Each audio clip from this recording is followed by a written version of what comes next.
Agora é hora do nosso mais esperado quadro, a hora do resgate. E quem que a gente vai resgatar hoje? A gente vai resgatar a Rosalind Franklin. Ela não é tão esquecida assim pela história da ciência, por ela estar relacionada à descoberta do DNA.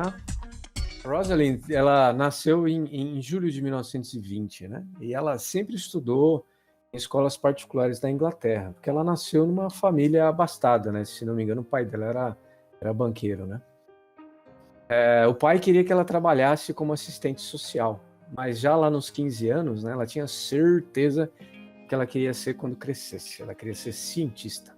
Em 1938, então, ela foi estudar no Newnham College, uma faculdade só para mulheres em Cambridge.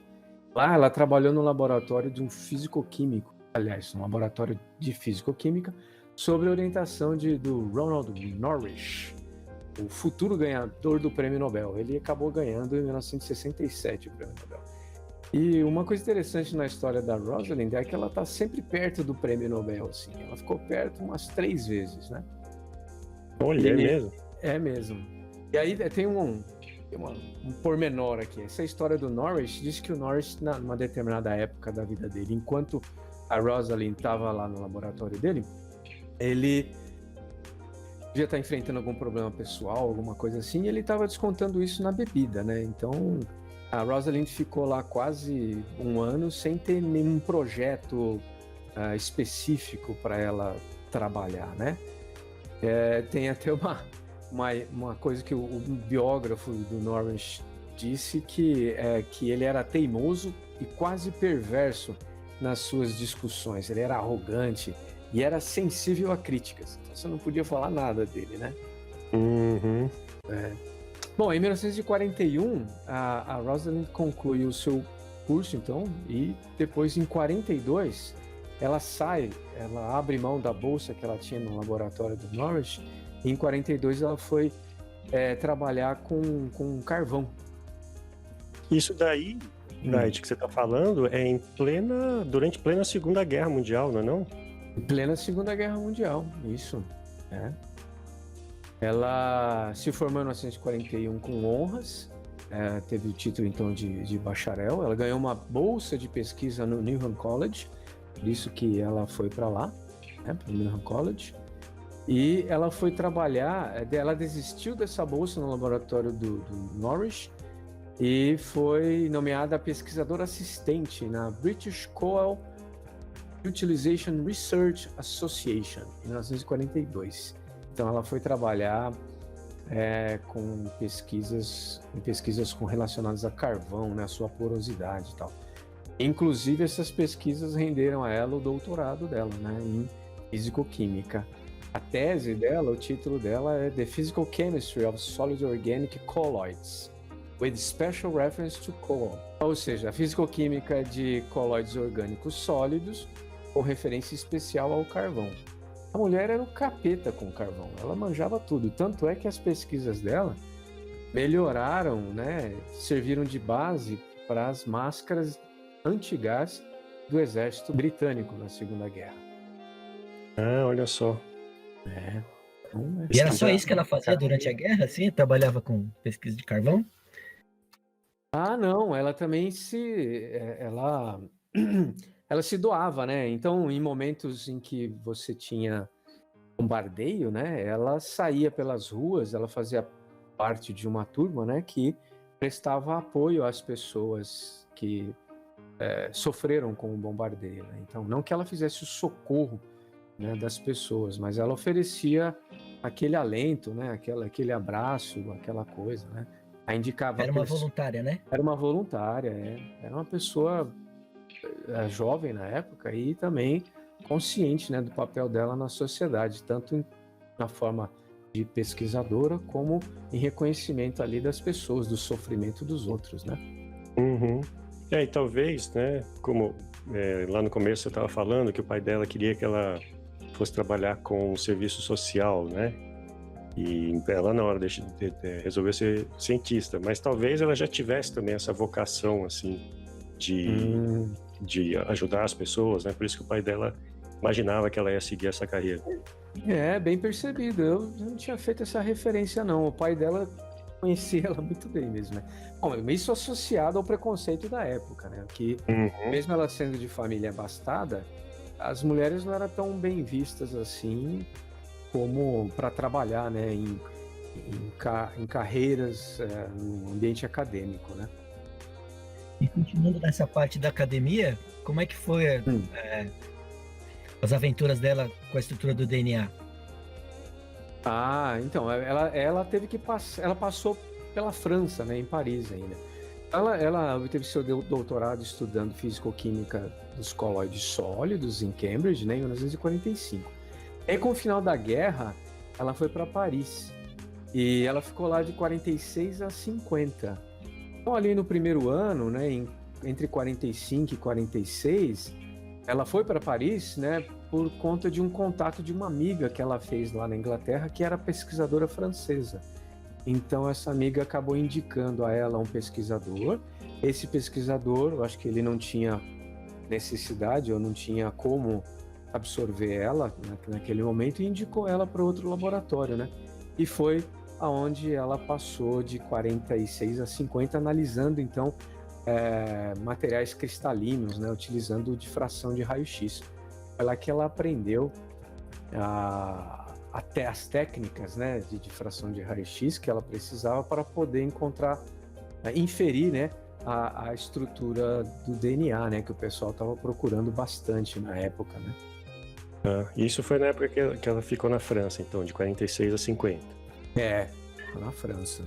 E o francês era uma das línguas que ela falava. Ela falava também alemão, né, e francês. Mas no francês ela ia muito bem, desde a época da escola, né? Inclusive tem até uma história de que lá na escola, na época da escola, ela ia bem em tudo. Ela ficou nota máxima em quase tudo, só em música. Ela ia tão ruim, tão mal em música, que o professor mandou chamar a mãe dela e os pais, né, para ver se ela não tinha nenhum problema auditivo, assim, porque ela ia muito mal na aula de música. Na hora de solfejar, devia errar tudo, tipo eu, assim. Provavelmente. Ela não devia ter coordenação para ler a partitura e depois coordenar ao mesmo tempo o tempo musical, né? Mas e a história do DNA? Tá chegando. O DNA, caramba, conta logo. Nossa, isso daí dá uma novela, é coisa para Nelson Rubens, na verdade, viu? Nelson Rubens. Então, lá em 1950, ela voltou, né? Ela foi, praticamente, ela conseguiu um trabalho, né, no laboratório lá no King's College, em Londres, né? Ela foi trabalhar no laboratório do professor John Randall. Ele montou uma equipe de pesquisadores, né, para seguirem várias frentes, todas essas frentes, cada uma delas com um pesquisador-chefe, para buscar a estrutura do DNA, né? Em 1951, então, ela chegou nesse laboratório, voltou lá para a Inglaterra e foi trabalhar como pesquisadora associada nesse laboratório do John Randall. Nesse mesmo laboratório trabalhava o Maurice Wilkins, que é aquele terceiro cara, né, que ganhou o prêmio Nobel, que está lá junto com os descobridores do DNA, da estrutura do DNA, né? Então, olha só, acontecia que o Rosalind e o Wilkins, eles trabalhavam em projetos relacionados ao DNA, mas de maneira independente. Segundo os relatos da época, o Wilkins, quando ela chegou no laboratório, o Wilkins estava viajando. Inclusive o Randall, ele indicou um aluno do Wilkins, que estava fazendo um doutorado na época, para trabalhar com a Rosalind, como assistente dela, né? Então, segundo relatos da época, o Wilkins, ao ver a Rosalind no laboratório, achou que ela fosse uma simples ajudante, né? Fosse uma assistente de pesquisa, né? E não que ela estivesse lá como sendo a chefe do seu próprio projeto de pesquisa, né? Ou seja, ela tinha, hierarquicamente, ela era equivalente ao Wilkins. E o Wilkins, sei lá, por que cargas d'água ou por preconceito, machismo da época, né? Ele nunca deu bola para Rosalind, nunca tratou ela como uma igual, apesar de todos os sucessos dela, né? Lógico.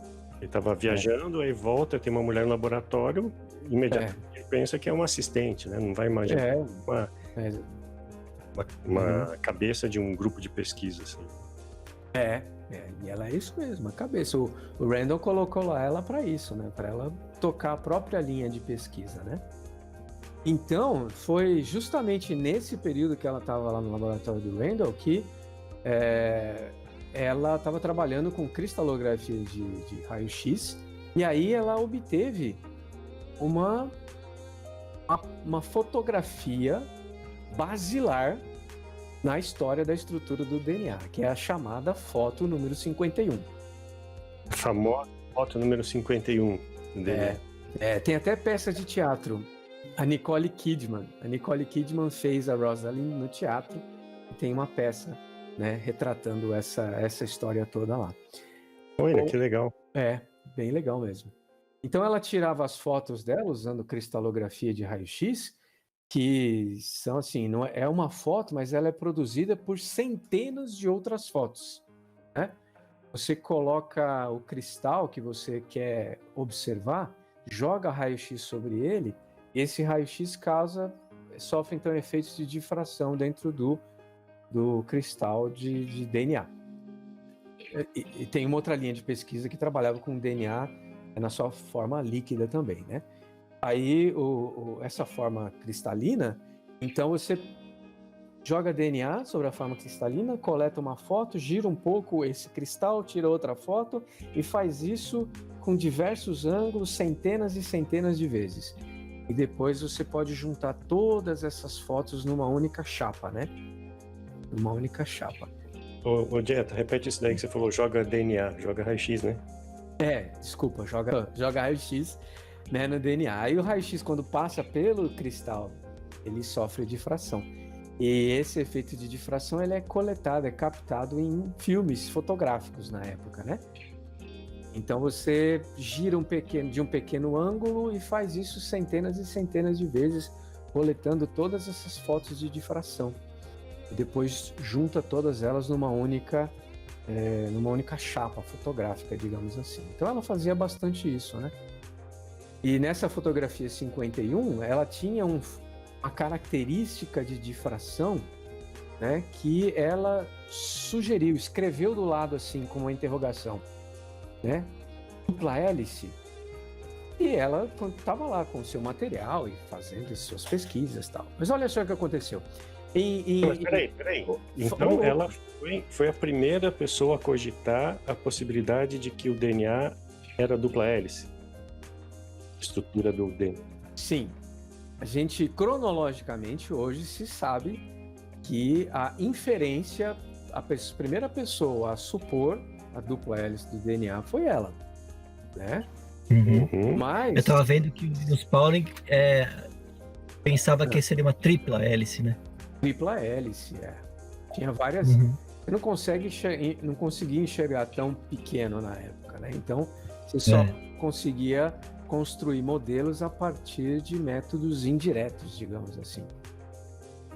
E eu vi outro também que pensava que era uma molécula plana, né? E que aí, então, fazia muito louco você pensar, né? Completamente diferente do que a gente imagina, né? É bem legal o caminho que a ciência segue, né? É importante você criar esses modelos falhos para você descobrir o que não é. Bom, mas vamos voltar lá para Watson e Crick agora que tá ficando quente, Gui. E é isso. Ok, então, e a foto 51? Então? A foto 51 deu pano para manga, hein? Deu muito pano para manga. Nessa época aí, o Watson e Crick, eles estavam em Cambridge. Eles ainda... Cambridge fica 1h30, mais ou menos, do King's College, né? De carro. Eles também estavam procurando a estrutura do DNA.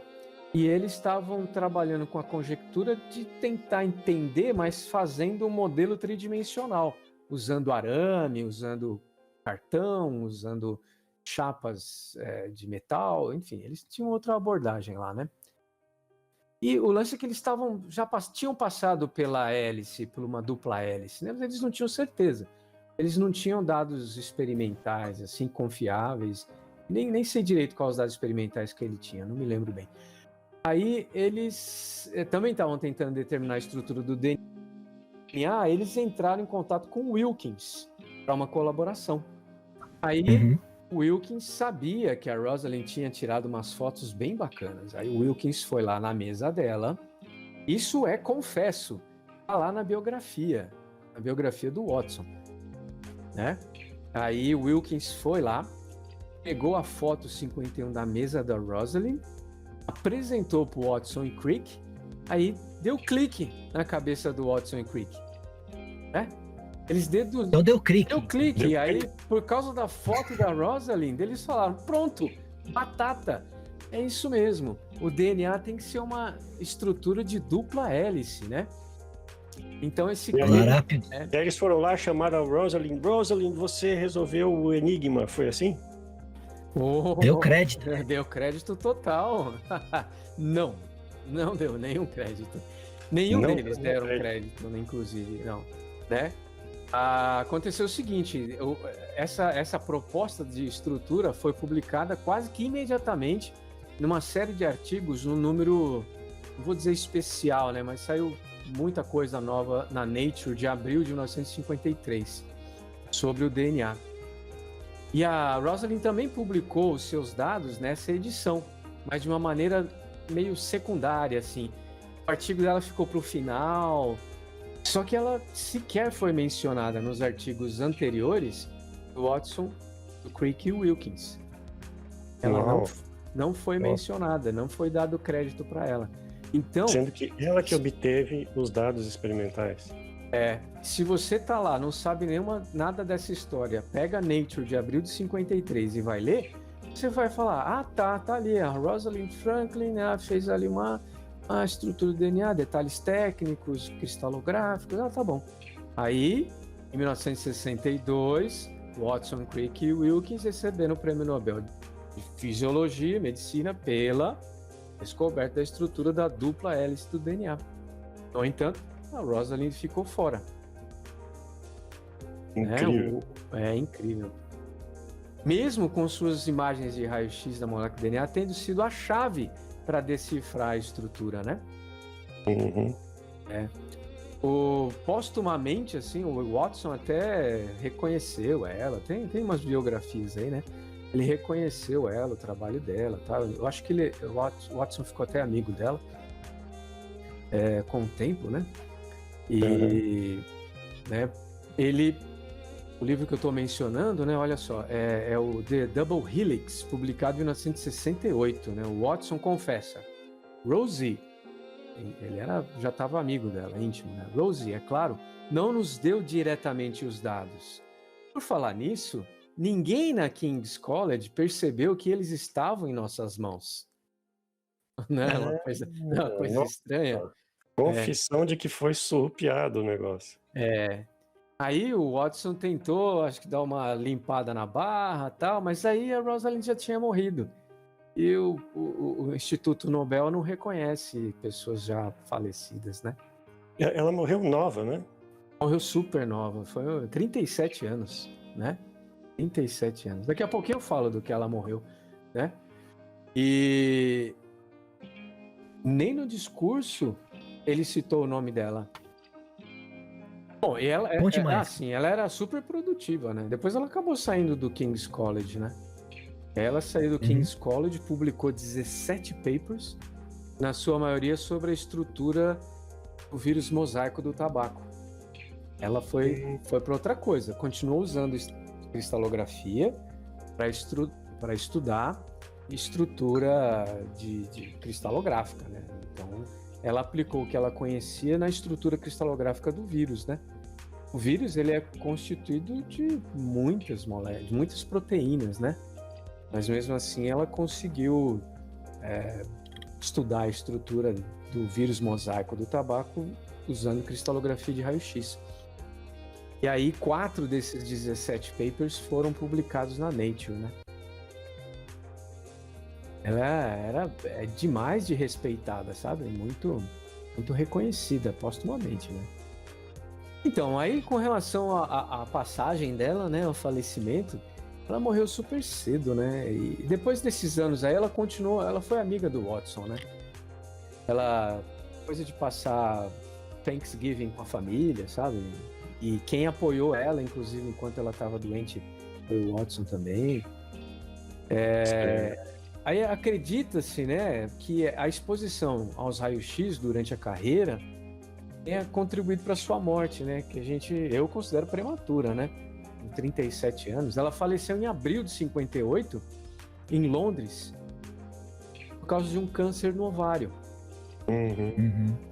Né, e provavelmente por causa desses anos de trabalho com exposição aos raios-x, né? Sim, então, porque tão produtiva assim, ela devia passar muitas horas no laboratório, né? Então... e ter esquecido alguma coisa aberta, um momento ou outro esquecido de fechar alguma cortina de chumbo, alguma coisa assim, né? Me lembrei na época da Marie Curie, o pessoal achava legal ter aquelas pedras na mão e no bolso porque brilhava no escuro, né? O laboratório da Marie Curie até hoje é radioativo, né? Eles constroem paredes lá o tempo todo lá. Eu me lembro de uma história que lá de fora do laboratório dela, onde as pessoas passam, né? Uma passagem, tinha uma pia para as pessoas lavarem as mãos lá. Os caras, quem mede, né? Media a intensidade da radiação dentro do laboratório, eles não mediam fora do laboratório porque já está tudo fechado com parede tripla, né? Aí eles, eu não sei por que cargas d'água, foram medir o nível de radiação dessa torneira lá fora. Na hora, eles interditaram e Geiger quase... Sai todo mundo daqui! Sai todo mundo daqui! Pois é. Pode ser uma próxima... Bom, a Marie Curie não é exatamente uma... Precisa ser resgatada, né? Todo mundo fala bastante dela. Não, mas ela é bem reconhecida. Bem reconhecida. Mas conta que ela beneficiou uma tonelada de minério, né? De petblenda, né? Que é um minério rico em rádio e polônio, né? Coisa de louco você imaginar. Uma tonelada? Uma tonelada, Isso com banhos... Eu fiz isso uma parte, né? Isso com banhos ácidos, né? Uma loucura, né? Para virar uma quantidade bem pequena de rádio, né? Super ativo, né? Com uma atividade específica altíssima, né? Que o rádio tem. E eles lá pipetando com a boca, era beleza. Aí fizeram tudo de rádio, né? Fizeram chocolate com rádio, camisinha com rádio, chiclete com rádio, os mostradores dos relógios. E é engraçado você pensar, né? A gente tá falando em final do 19 e começo do 20. Aí passam-se, sei lá, 40 anos que a gente mexe com raio-x, que nego perdia dedo, perdia metade da cara, né? E ainda assim nos preocupava com radioproteção, né? Imagina isso.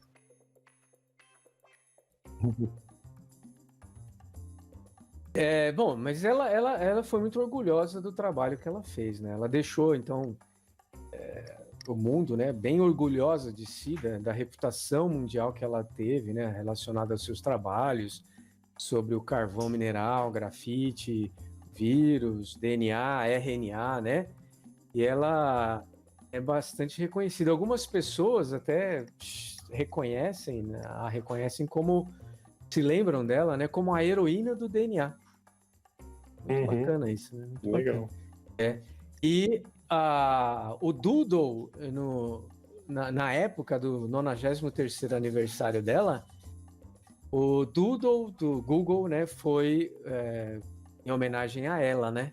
E eles usaram no último O do Google a foto 51.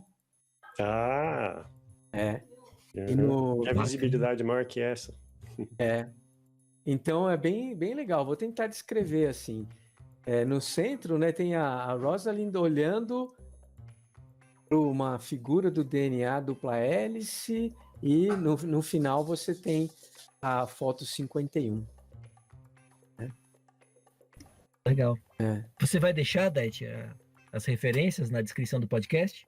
Vou deixar sim o material consultado para quem quiser se aprofundar um pouco mais na vida dela, né? Tem alguns canais do YouTube também que mostram um pouco da história dela, né? É bem legal. Foi bem legal fazer essa pesquisa. Foi muito, muito legal, construtiva, né? Acho que deve ser importante para as mulheres que têm interesse em ciência, né? As mulheres, as meninas, né, de 16, 17, 18 anos, né?